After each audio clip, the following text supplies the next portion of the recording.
नमस्कार दोस्तों, बहुत बहुत स्वागत है आप सभी का हमारे और आपके इस YouTube चैनल स्मार्ट टेक में। दोस्तों हर बार की तरह इस बार भी आज हम आप सभी के लिए एक बेहतरीन वीडियो लेकर आए हैं। दोस्तों आज की वीडियो आप थंबनेल देखकर तो समझ ही चुके होंगे कि किस टॉपिक पर होने वाले। आज का टॉपिक होने वाला है साइबर क्राइम को रिलेटेड। यहाँ पर आपके साथ भी कभी ना कभी ऐसा हुआ होगा कि आपके पास कॉल आया होगा और वहाँ पर आपको किसी भी तरह का लालच दिया गया होगा और यहाँ पर आपसे आपकी बैंक अकाउंट डिटेल या फिर पिन ओटीपी वगैरह मांगा होगा। हुआ होगा आपके साथ या फिर आपके आसपास किसी के साथ। तो यहाँ पर आपको पता है कि आजकल ऑनलाइन फ्रॉड की संख्या दिन पे दिन बढ़ती ही जा रही है। तो यहाँ पर इन्हीं सब चीज़ों को ध्यान में रखते हुए आज का ये वीडियो आपके लिए बहुत ही जरूरी है। अगर आप इस वीडियो को ध्यान से पूरा शुरुआत से लेकर अंत तक का देख लेते हो तो मैं गारंटी लेता हूँ कि भविष्य में आपके साथ कभी भी यहाँ पर फ्रॉड जैसी संभावना तो होगी ही नहीं। तो इसीलिए वीडियो को स्किप बिल्कुल भी मत कीजिएगा। साथ ही साथ चैनल पर नहीं तो चैनल को भी जरूर सब्सक्राइब कीजिएगा। तो चलिए दोस्तों वीडियो की शुरुआत करते हैं, बढ़ते हैं वीडियो में आगे के टॉपिक की ओर। दोस्तों यहाँ पर सबसे पहले तो मैं आपको बता दूं, आपने देखा होगा कि पहले के ज़माने में क्या हुआ करता था कि यहाँ पर चोर डाकू लुटेरों की संख्या ज़्यादा हुआ करती थी। लेकिन आज का ज़माना टेक्निकल ज़माना है। तो यहाँ पर तो भाई चोर डाकू लुटेरे तो यहाँ पर लगभग गायब ही हो चुके हैं। गांव में भी आप जाओगे तो यहाँ पर भी आपको लगभग ऐसा कोई भी देखने को नहीं मिलेगा कि आपके घर में आकर डकैती दे दे या फिर चोरी कर ले।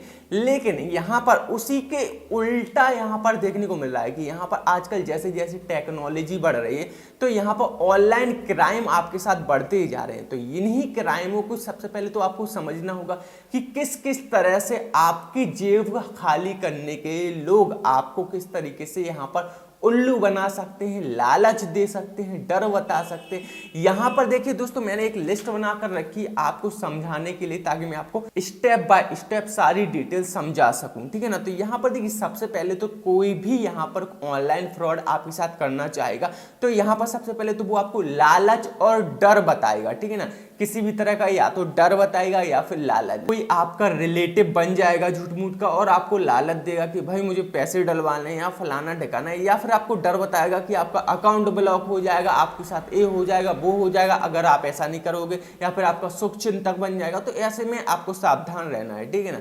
अब यहाँ पर देखिए किस किस तरह से आपके साथ यहाँ पर लोग फ्रॉड कर सकते हैं, क्या क्या यहाँ पर माध्यम हो सकते हैं। पहला तो ओटीपी मांग सकता है, पिन मांग सकता है कॉल पर या फिर मोबाइल व्हाट्सएप लिंक जहां से भी आप कनेक्टिविटी बनाते हो, बात वगैरह करते हो या फिर इंफॉर्मेशन लेते हो तो यहां से आपसे OTP, pin, debit card details और any credit card, debit card, bank details. यहाँ पर दोस्तों यहाँ पर मैं आपको एक चीज बता दूं कि यहाँ पर देखिए बैंक की सिर्फ दो ही चीजें शेयर करने लायक होती हैं और यहाँ पर कोई भी चीज शेयर करने लायक नहीं होती। पहला अकाउंट नंबर, दूसरा आपका आईएफएससी कोड, ठीक है ना। यहाँ पर अगर आपको किसी से पैसे मंगवाने हैं या फिर कुछ भी इससे रिलेटेड है या फिर कोई भी आपसे बैंक डिटेल मांगता है तो सिर्फ और सिर्फ आप उन्हें दो ही चीज यहाँ पर प्रोवाइड करवा सकते हो। पहला अकाउंट नंबर, दूसरा आपको आईएफएससी कोड, ठीक है ना।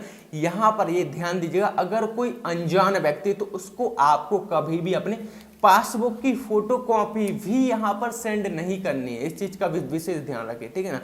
तभी आप इस तरह के फ्रॉड से बच सकते हो, ठीक है ना। क्योंकि फ्रॉड करने वाला तो भाई यहाँ पर किसी ना किसी तिगड़ी से लगाकर आपका बैंक खाली करना चाहता है तो वो तो आपसे किसी ना किसी तरीके से अपनी डिटेल इकट्ठी करना चाहेगा, ठीक है ना।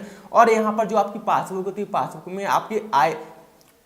में आपका CISF नंबर होता है, काफी ऐसी डिटेल्स होती है जो कि आपके लिए हानिकारक हो सकती है, ठीक है ना।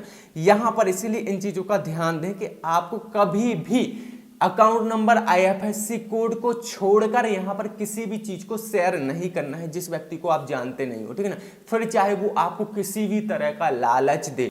अब यहाँ पर बात करते हैं आधार कार्ड के बारे में। यहाँ पर आपने देखा होगा कि ऑनलाइन ट्रांजैक्शन, डीवीडी, स्कॉलरशिप जैसी सारी चीज आजकल आपको ऑनलाइन डायरेक्ट आधार कार्ड के थ्रू ही देखने को मिल जाती है। तो यहाँ पर मैं आपको बता दूं कि आधार कार्ड भी यहाँ पर रिस्की हो सकता है अगर आप किसी अनचाहे व्यक्ति को अपना आधार कार्ड देते हो। तो इसीलिए आधार कार्ड भी कभी किसी के साथ शेयर ना करें, ठीक है ना। इस चीज का भी विशेष ध्यान रखें। अब दोस्तों ये तो हो गई बैंक की detail, OTP, PIN, M PIN वगैरह ये किसी के साथ शेयर नहीं करनी है, ठीक है ना। तो इतना तो आप समझ चुके हो। अब यहाँ पर बात करते हैं मोबाइल नंबर। दोस्तों मोबाइल नंबर भी यहाँ पर मोस्ट इंपॉर्टेंट आपकी भूमिका निभाता है। अगर आपका मोबाइल कभी भी गुम हो जाता है तो ऐसी कंडीशन में इमीडिएटली जाकर किसी भी जिस भी कंपनी का आपका सिम है, जिस भी सर्विस प्रोवाइडर का सिम है, वहां पर जाकर या फिर किसी और के मोबाइल से कस्टमर केयर को कॉल लगाकर उस सिम को इंस्टेंट ब्लॉक करवाइए, तभी आप ऑनलाइन फ्रॉड या फिर धोखाधड़ी से बच सकते हो, ठीक है ना यहाँ पर। और दूसरी चीज आपने देखा होगा कि जितनी भी सिम वगैरह आती है, सिम के पीछे एक नंबर वगैरह लिखा होता है, उस नंबर को भी किसी के साथ आपको शेयर नहीं करना है। पीछे सिम के पीछे जो लिखा रहता है ना, यहाँ पर कोई अगर आपको कॉल करेगा और पूछेगा कि भाई आपके सिम की वैलिडिटी खत्म होने वाली है या फिर आपका सिम पोर्ट करवाएंगे, हम ये करेंगे वो करेंगे, और आपको झांसा देने के बाद सिम के पीछे का जो नंबर होता है वो भी आपको कभी किसी को नहीं बताना है, ठीक ना। यहाँ पर मैं शुद्ध सिंपल हिंदी में समझा रहा हूँ, तो यार समझ लो थोड़ा बहुत। यहाँ पर मैं कोई आपसे चार्ज नहीं ले रहा हूँ। अगर आप ध्यान से समझोगे और वीडियो को बोरिंग समझ के यहाँ पर स्किप कर दोगे तो आप ही का लॉस होने वाला है, ठीक है ना। तो यहाँ पर इसीलिए वीडियो के साथ अंत तक बने रहिएगा। अब यहाँ पर बात करते हैं कि और भी तरीके होते हैं यहाँ पर साइबर क्राइम के। दूसरा तरीका अब यहाँ पर मैं जो आपको बताने जा रहा हूँ, उस तरीके से यहाँ पर लगभग 75% लोग यहाँ पर शिकार हो रहे हैं। इसे हम बोलते हैं फिशिंग यहाँ पर फिशिंग साइबर क्राइम। अब यहाँ पर फिशिंग में होता क्या है कि यहाँ पर इसको समझना बहुत ही डिफिकल्ट होता है दोस्तों, इसलिए ध्यान दीजिएगा। फिशिंग ये मेरे साथ भी हो चुकी है घटना, इसीलिए मैं आपको ध्यान से समझा रहा हूँ। यहाँ पर आपके साथ एक लिंक शेयर कर दिया जाएगा, WhatsApp, Facebook, Instagram, text message या फिर किसी भी थर्ड पार्टी इंटरनेट ब्राउजर के थ्रू आपके पास लिंक शेयर कर दिया जाएगा, ठीक है ना। अब जैसे ही आप उस लिंक पर क्लिक करोगे, सिर्फ एक क्लिक, ठीक है ना, सिर्फ एक क्लिक की मदद से ही सामने वाले व्यक्ति जिसने भी आपको वो लिंक सेंड किया है उसके पास आपका पूरे मोबाइल का हैंडल चला जाएगा, और ऐसे में आपको साइबर क्राइम से कोई भी नहीं रोक सकता है। तो यहाँ पर मैं आपको एक ही एडवाइस दूंगा कि जब भी आप किसी अनचाही लिंक पर क्लिक करें, फिर चाहे वो टेक्स्ट मैसेज में आई हो या फिर आपके व्हाट्सएप या फिर इंस्टाग्राम या फिर फेसबुक में, तो उस लिंक पर कभी भी क्लिक ना करें। अब मेरे साथ किस तरीके का फ्रॉड हुआ वो भी मैं आपको बताऊंगा, लेकिन यहाँ पर सबसे पहले तो मैं आपको समाधान बता देता हूँ, ठीक है ना। इसका समाधान क्या है, सबसे पहले तो देखिए, अगर आपके पास किसी तरह की लिंक आती है और आपने गलती से क्लिक कर भी दिया और यहाँ पर हो सकता है और भी किसी तरीके से आपका मोबाइल हैक हो गया, तो यहाँ पर आपको करना क्या है, देखिए और भी किसी तरीके से किस तरीके से हैक हो सकता है उसको भी मैं आपको समझा देता हूँ।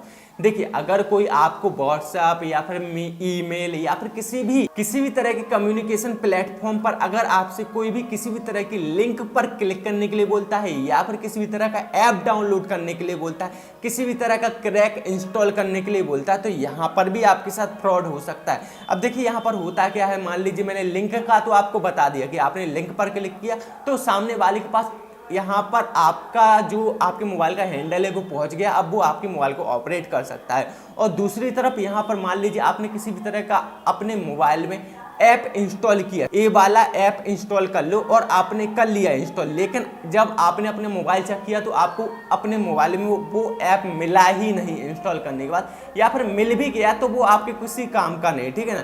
तो यहाँ पर उस ऐप को इंस्टॉल ना रहने दें, इस चीज़ का भी विशेष ध्यान रखें यहाँ पर। और तीसरी चीज़ एक ही, यहाँ पर किसी भी अनचाही जगह पर अपना मेल आईडी लॉगिन ना करें। कहीं पर भी अगर आपसे बोलता है कि अपना मेल आईडी लॉगिन कीजिए, फेसबुक आईडी लॉगिन कीजिए या फिर आपका इंस्टाग्राम आईडी लॉगिन कीजिए, तो यहाँ पर कहीं पर भी आप अपना पर्सनल यूजर आईडी लॉगिन मत कीजिए। इस तरीके से आपके साथ फ्रॉड हो सकता है।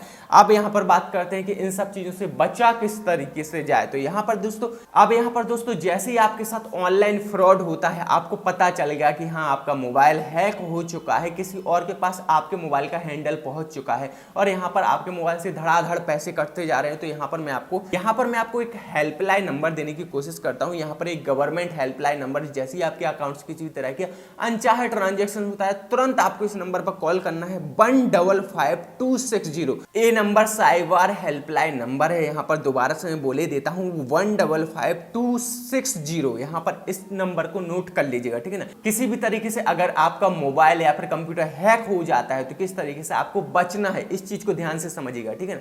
यहाँ पर सबसे पहले तो आपको क्या करना होगा, अपने मोबाइल का जीमेल आईडी का पासवर्ड चेंज कर देना है और लॉग आउट कर देना है, ठीक है ना। दो चीजें जी सबसे पहले करनी है, ठीक है ना। इसके बाद आपको अपने मोबाइल के सेटिंग में जाना है, वहां पर ऐप में जाना है, ऑल ऐप को खोलना है। वहां पर जितनी भी अनचाही आपकी ऐपें हों, जिन जिन ऐप्स को आप जानते नहीं हो और भी यूजलेस हैं, यहाँ पर छोटी छोटी से लेके 1 KB से लेके यहाँ पर 100 MB तक की किसी भी ऐप को आपको सबको अनइंस्टॉल करते जाना है।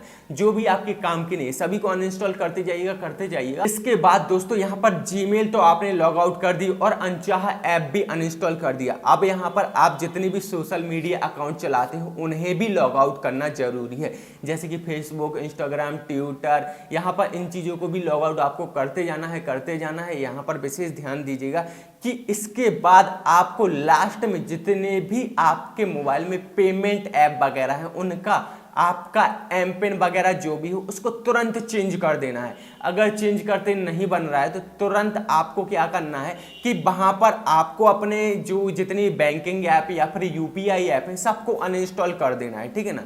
अनइंस्टॉल करने के बाद यहाँ पर आपके मोबाइल में गैलरी में जितने भी एटीएम की फोटो या फिर क्रेडिट कार्ड की फोटो या फिर पासबुक की फोटो रखी हो उनको डिलीट करते जाना है, ठीक है ना। ये तो हो गई सिक्योरिटी की बात। इतना आप जैसे ही कर लेते हो तो मुझे यकीन है कि 99% आपका मोबाइल जिस भी थर्ड पर्सन के हैंडल में होगा अब वो आपका कुछ भी नहीं उखाड़ पाएगा। अगर फिर भी आपको डर लगता है तो यहाँ पर भी लास्ट रीजन यही बचता है कि आपको अपने मोबाइल को फुल रीस्टार्ट कर देना है, ठीक है ना, फुल रिस्टोर कर देना है। ऐसे में होगा क्या कि आपके मोबाइल का जितना भी डेटा वगैरह होगा सब कुछ खत्म हो जाएगा, जितना भी डेटा वगैरह होगा सब कुछ खत्म हो जाएगा। तो यहाँ पर जो भी थर्ड इंसान जो भी आपके मोबाइल को हैंडल कर रहा होगा, जब सब कुछ डेटा ही खत्म हो गया तो वो आपको डेटा का मिसयूज कैसे करेगा, ठीक है ना। अगर आप अपने मोबाइल को रिस्टोर नहीं कर पा रहे हो, जल्दबाजी में करना चाहते हो, आपके पास ऐसा कोई व्यक्ति नहीं जो आपके मोबाइल को रिस्टोर कर दे, तो यहाँ पर मैं आपको ट्रिक बताता हूँ। सिंपली आपको करना क्या है, किसी की भी कंप्यूटर या फिर मोबाइल में आपको सबसे पहले तो आपको अपनी जीमेल आईडी लॉगिन करनी है। वही जीमेल आईडी लॉगिन करनी है जो कि आपके मोबाइल पर लॉगिन है, ठीक है ना।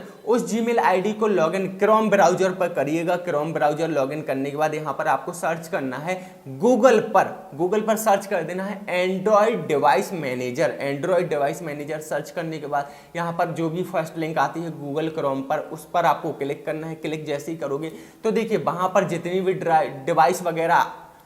भी डिवाइस वगैरह में आपकी जीमेल आईडी लॉगिन होगी आपकी कंप्यूटर स्क्रीन पर शो करने लगेंगी। तो सबसे पहले तो आपको उस डिवाइस को सिलेक्ट करना है जो भी आप अपने मोबाइल को यूज कर रहे हो। तो सबसे पहले अपने मोबाइल वाली डिवाइस को सिलेक्ट कीजिए और वहां पर रीस्टोर ऑल डेटा पर क्लिक कर दीजिए। वहीं पर आपको ऑप्शंस मिल जाएगा, 2-4 ऑप्शन ही आप वहां पर रहते हैं तो आपको आसानी होगी। फुल फैक्ट्री रीसेट के बटन पर क्लिक कीजिए और वहां पर आपका पूरा मोबाइल रीस्टार्ट हो जाएगा। ये ट्रिक मैंने इसलिए बताई है क्योंकि यहाँ पर बहुत से मोबाइलों में फुल रीस्टार्ट करना थोड़ा डिफिकल्ट होता है।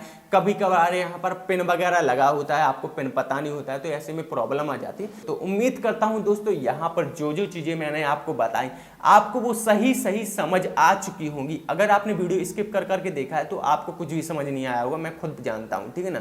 और अगर आपने वीडियो को बिना स्किप किए हुए देखा तो आपको सब कुछ समझ आ चुका होगा।